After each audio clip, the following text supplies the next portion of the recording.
If you're doing too much, you're either going to be overtired and wired or way too exhausted. But if you're doing too little, you're actually going to have surplus energy in your body, which is going to keep you awake at night. So we want to get to the end of the day feeling good tired, okay? Tired is good, right? It's not a bad thing, but we want to get to the end of the day and be good tired, not ridiculously overly exhausted, but also not wide awake where we've got energy inside ourselves. Hey guys, it's Toby Morrison here from CFS Health, and in today's video, we are going to talk about the 10 key tips to improving the quality of your sleep. Now, I know there's lots of quick fixes and supplements out there that you might be trying to take, and you probably bought literally a cupboard full of supplements to try and sleep better.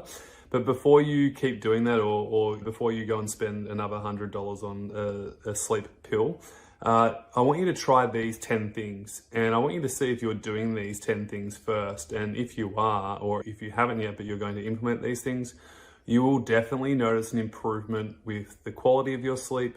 You'll feel more restful during sleep, and you should be able to sleep for longer. And I know one of the biggest things is having interrupted sleep or irritable sleep, especially when it comes to chronic fatigue syndrome and chronic illness, which is ironic because most people who don't experience it think that all you do is sleep, which isn't necessarily true depending on what stage you're in. So I've got it here, I've written them down. And like I said, if you can grab a notepad and pen, I'm going to make this really quick and sharp and short, so you can just get to the bottom of it. You can apply it and move on. But just make sure, let's see if you're actually doing these things first. So the first thing, your day determines your night. So many people come to us and say, oh, I can't sleep, I'm just feeling terrible. And then we'll ask them, well, what are you doing during the day? And they're like, I don't really have a routine, I don't have any structure. Depending on how I feel is what I do.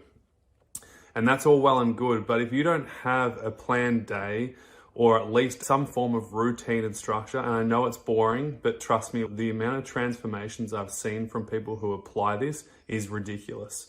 So routine and structure, you've basically got to get the right amount of activity and rest. I would look at your day, which should determine your night, right? If you're doing too much, you're either going to be overtired and wired, or way too exhausted. But if you're doing too little, you're actually going to have surplus energy in your body, which is going to keep you awake at night. So we want to get to the end of the day feeling good tired, okay? Tired is good, right? It's not a bad thing, but we want to get to the end of the day and be good tired, not ridiculously overly exhausted, but also not wide awake where we've got energy inside ourselves. I see it time and time again. And when you dial this in and you get a specific view, depending on where you're at, it's going to make a huge difference to your life. Second thing, avoid sleeping too late in the day. Now, you might not be a daytime sleeper, or you might be sleeping during the day because your body needs it right now. But one of the things that we teach is making sure that you're not sleeping too late in the day. So if you do need a daytime sleep, sleep between the times of 10 a.m. and 2 to 3 p.m., no later than that. Why? Because if you sleep later than that, you know exactly what I'm talking about. You wake up at 4 p.m. or 5 p.m. and you're like, what time is it? And your brain's trying to figure out, is it morning or is it nighttime? And so basically you're ruining your circadian rhythm. What we want to do is, yes, we want to honor our body. If we need more deep rest and sleep during the day, that's fine. We need to honor that. But we need to do it in the right appropriate times. If we're doing it too late in the day, we're confusing our brain and our body, and we're not going to sleep well at night. This is something you've got to be flexible with. Some people couldn't sleep until 4 a.m. in the morning because they sleep so late in the day. We had to reverse this slowly. In particular, one teenage boy would wake up at like 3 p.m. in the afternoon because he just had the worst night's sleep. And so we had to work with him for 6 months to rewind his body clock and get him into a good rhythm and routine. And it was very hard initially for him, but I can tell you that after 6 months, that boy was a brand new boy. More energy, would wake up normal times, got stronger and healthier over time, and basically was able to go and live his life full time after that. But it was a real hard process to get him out of that rhythm and routine, which is exactly what it is. It's a pattern. We need to break the pattern, but we need to do it in a flexible way, whether that's easing back 20 minutes at a time or 5 minutes at a time or an hour at a time, whatever suits you. Again, this is where having a coach or a program to help you with this stuff is very important. So yeah, Don't sleep any later than 3 p.m. Don't freak out if you do, but try and pull it back more, okay? So you've got more time in the afternoon for your brain and body to see, oh, okay, the sun's going down now and I can sleep. It's time to go back to bed now. I've got some really key ones at the end of this, so please watch the end because I've got one that's very important which will back that one up. Food and activities, rest-play ratio, number 3. Making sure that you're eating holistic nutrition, you're having your proteins, your carbohydrates, and your fats. When I say carbohydrates, I'm talking about root vegetables and fruits that are suitable for you. Everyone's different, but pick what you need and what works for you. And then making sure that you're having the right rest-play ratio throughout the day. You've got to remember that your natural cortisol levels are going to spike in the morning, they're going to slowly decline till about 3 p.m. That's the 3 p.m. slump, and then they pick back up again and then they go back down again. That's normal, okay? How can we supplement this? We can supplement this with really good high metabolic food, which is going to keep our blood sugar levels sustained, not too high, not too low, and our energy levels sustained throughout the day. That's one thing that I think is very important that is so overlooked is meal frequency and meal combination, having the protein and the carbohydrates to make sure there's a balanced meal there. Again, rest-play ratio, if you are resting, stay to the end of this because I've got another tip for you about that in conjunction with your sleep, but find the right rest-play ratio, which is basically your baseline so you can stop pushing and crashing all the time and basically be more consistent, which is, again, going to help you with your sleep.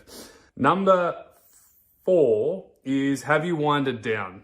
I think one of the things is we want to sleep better, but we're constantly on our phones. We're watching shitty TV.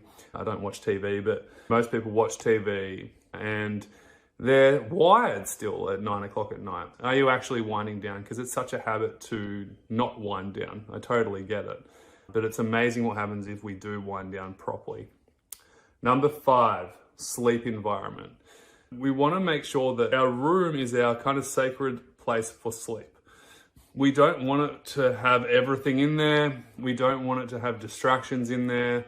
Laptops and computers and TVs in your bedroom, I don't think is necessary. I don't think it's helpful. I don't think it's healthy. Your bedroom needs to be for sleep, okay? So make it an environment that actually makes you want to calm down and relax.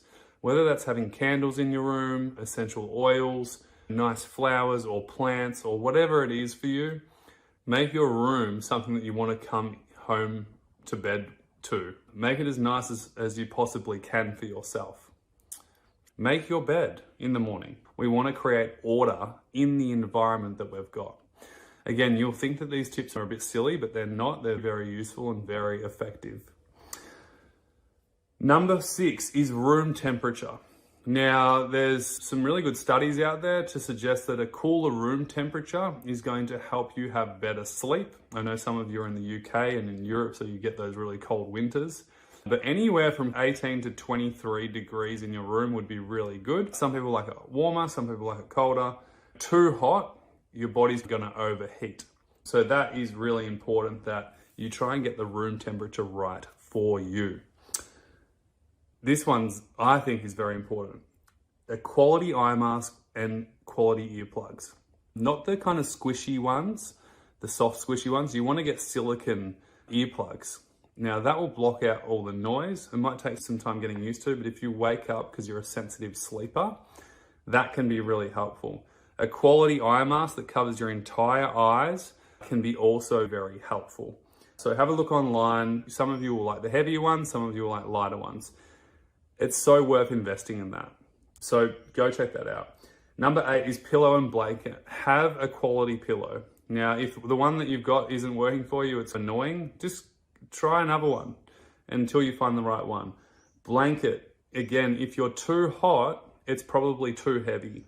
We want to make sure that we've got the right temperature, not too low, but not too high. So if you've got a blanket that's too heavy, maybe swap it for 2 thinner blankets or throwovers to have that right temperature for you. Number 9, bed is only for sleep and sex. Yes, I'm going to say that again. Bed is only for sleep and sex. And if you're not having sex, then it's just for sleep right now, okay? If you're resting, rest somewhere else. This is very important. If you're in your bedroom and you're doing everything in your bedroom, even if you're resting in the bedroom all the time, if you can, I would highly recommend using your bedroom only for sleep and sex, and everything else can be done somewhere else. Now, if you're resting and you're not in a great way, then obviously that's fine in your bedroom. But if you can, go and rest on the couch. If you can, go and rest outside or somewhere not on your bed, because what's going to happen is your brain is starting to associate resting in bed, not sleeping. What we want to do is get our brains to associate bed with sleep, not bed with rest and bed with doing arts and crafts on it and all those kinds of things. Bed is for sleep, okay? The more we can get our brains to start to associate with that, the better it will be for us too. I've got a few bonus ones. I lied. It was 10, but I've actually got 16 here for you. But the last 6 are key. Now, they're a bit deeper and they'll help you with the mindset stuff and the anxiety of it all as well. Number 10, avoid chocolate stimulants after 2 p.m. every day. That goes for coffee, black tea. Basically try and stop the stimulants early on in the afternoon. If you have it too late, it usually keeps you too stimulated and it just won't be that useful for you. So definitely avoid chocolate and stimulants from 2 p.m. onwards. For dinner, don't eat dinner too late and don't eat too much for dinner. You know what it's like if you eat at 8 o'clock at night, the sun's gone down 2 to 3 hours before that, and you're so full that when you lie down, you feel like the food's up here somewhere. Again, really simple thing, but this goes back to your day.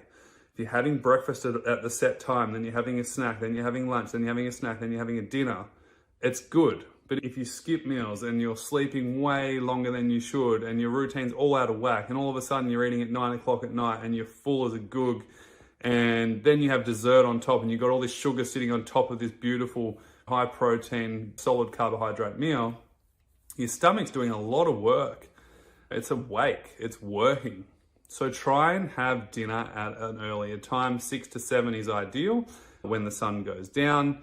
And if you're hungry, then have a light snack before bed, but that will help a hell of a lot. Now, number 12 is having a nighttime routine. Now, this could be light stretching. It could be having a chamomile tea with a little bit of honey. It could be listening to some classical music. It could be, lighting the candles. It could be anything. But your nighttime routine is very important in the sense of no phone, putting your phone on airplane mode, dimming the lights. If you want, you could get blue light blockers. It basically dims your surroundings just by wearing that. That can be very beneficial too. Buying some blue light blockers, they're pretty affordable online. I think you can find them on eBay or Amazon for probably $30 or something like that. Before we had electricity and things like that, people went to bed at 7 o'clock, 8 o'clock at night. Or at least they were winding down then. Now, we're just so stimulated, and it's no wonder that we're not sleeping that well. And it's amazing what happens when we get into a good nighttime routine, whether it's a light stretch on the yoga mat or just some restorative breathing, whatever it is, that can be very helpful too. I've also got here breathing exercises. So nostril breathing can be very helpful. Sometimes meditation can be useful too. You can probably start to overthink and get frustrated with yourself, but nostril breathing is great. One thing that I recommend is box breathing. So you breathe in for a count of 3 or 4, and then you basically double it in time on the exhale. So you breathe in for 1, 3, 4, and then you breathe out for 8.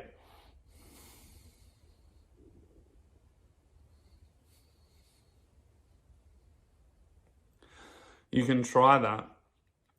Pausing your breath on the empty stomach can be helpful too. There are some great YouTube videos that can help you with that. We have our own select breathing exercises inside our online recovery program. But basically just calming down your nervous system using your nasal breathing can be very helpful. It'll switch on your parasympathetic nervous system. And you could just have your hand on your heart and your tummy. Just 3 minutes of just nice, easy breathing can be very helpful for you. Okay? Now, some good ones coming up for you. They're all good, obviously. If you apply some of these, I'm sure it's going to help you. We've got writing down any to-dos that you have for the following day. I know sometimes when we've got things on our mind, just having a notepad and pen beside our table and just writing down some things that are on your mind. The to-do list, even just journaling for 5 or 10 minutes can be so helpful, just to get it all out on paper and then leave it there, rather than remunerating inside your head. Now, what calms your nervous system? Number 15, this is important. I want you to ask that question and figure out what actually helps calm your nervous system. For some of you, it might be listening to music.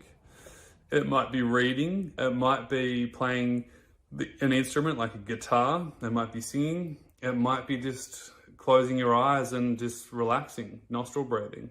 And obviously, some of you aren't going to be able to do it for long periods of time, but even if you just do it for a couple of minutes, it can be very helpful for your sleep. Getting you back into your body rather than in your head is going to be the key here. And this is why I asked that question to you. What calms your nervous system? For me, it's art, it's playing guitar, it's singing, and it's amazing what happens after a little while of just doing that. You all of a sudden just feel more relaxed, and that's basically you being in your body and calming your nervous system down. And finally, the most important one is mindset around sleep. Worrying about your sleep is only going to perpetuate the problem. And so I've got a really great tip for you here, and it's really helped a lot of our online clients. Even if you wake up in the night, calming yourself down and relaxing is going to be way more restorative and rejuvenative than sitting there tossing and turning, being pissed off and worried and frustrated that you're not sleeping.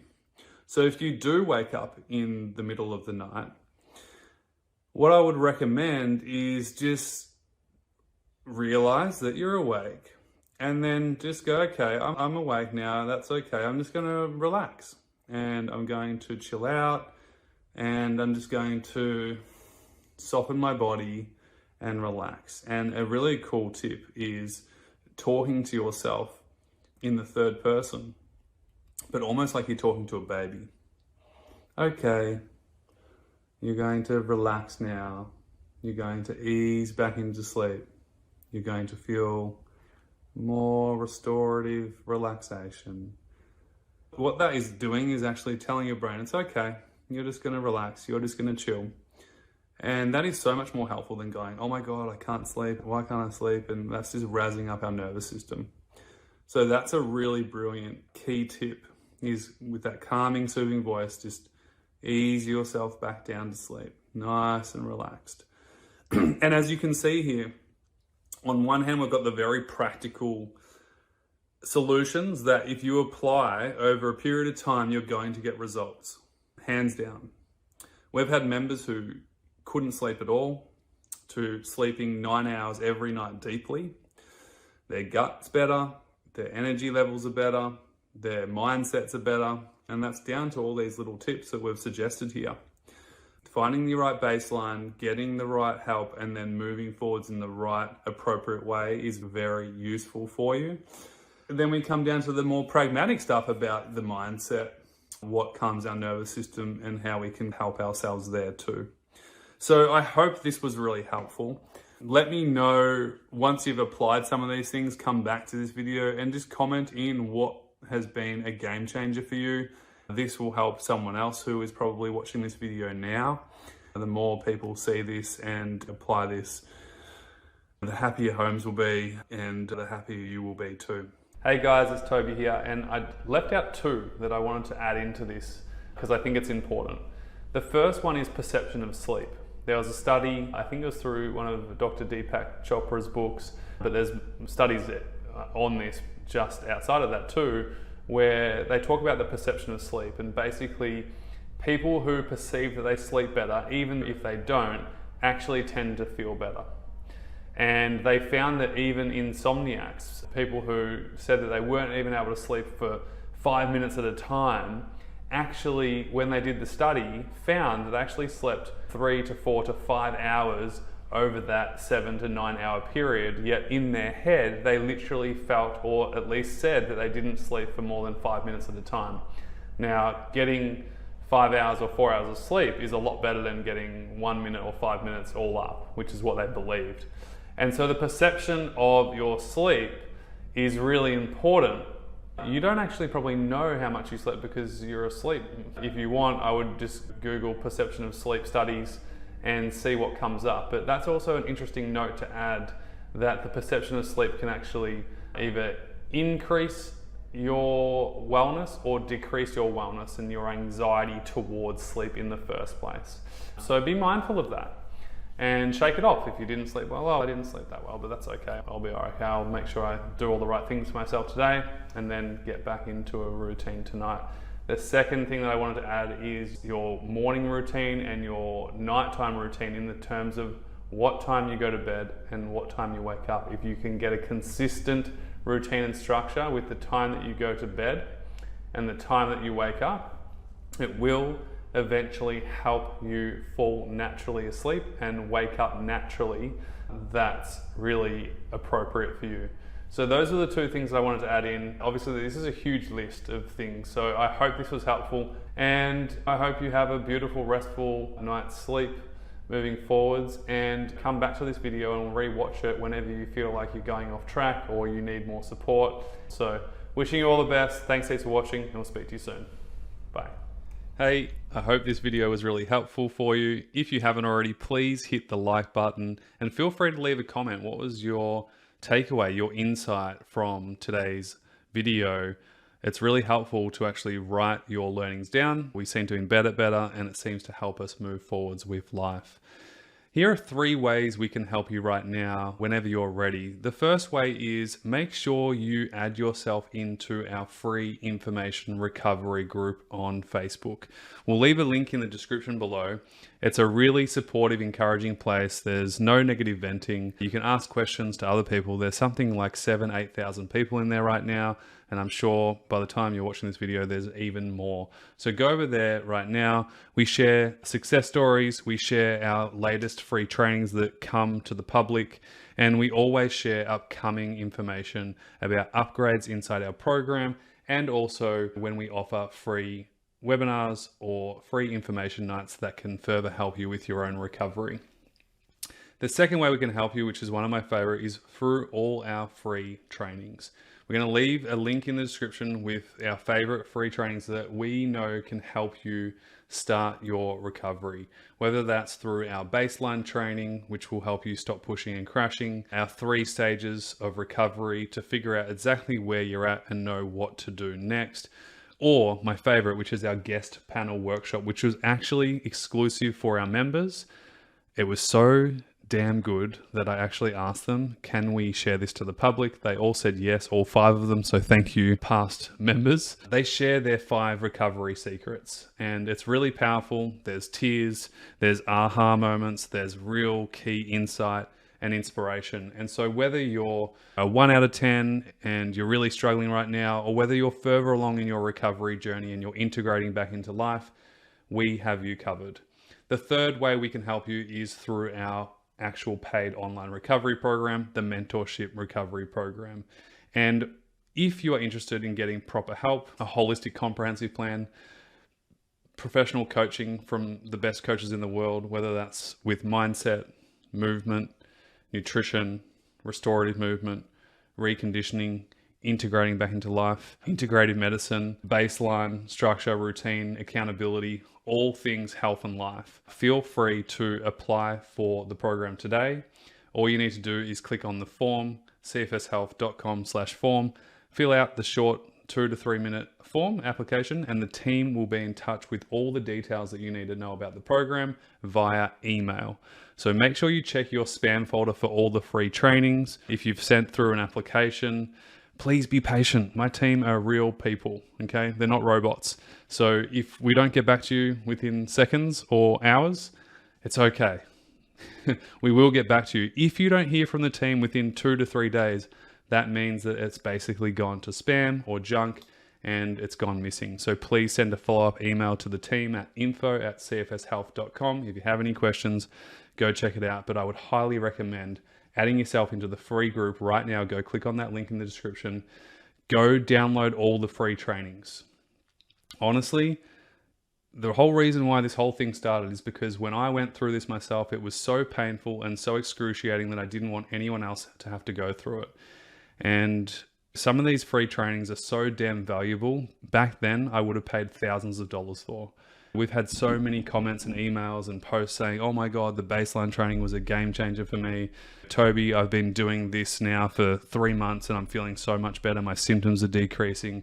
I've got more stamina. I've got more energy. I'm able to do more things. So, whether you're learning from us and consuming our content through our free format, I'm so stoked. Whether that's in our paid program, I don't really care. Either way, all I want to make sure is that you are moving forwards. You are starting to really implement this work. And that's really what it's all about. Once we implement, we make change and we start to move forwards. Sending you a ton of love. Of course, feel free to consume as much of the YouTube videos as you like. There's so many really, really great ones, new and old. Sending you a ton of love and speak to you very, very soon. All the best for now.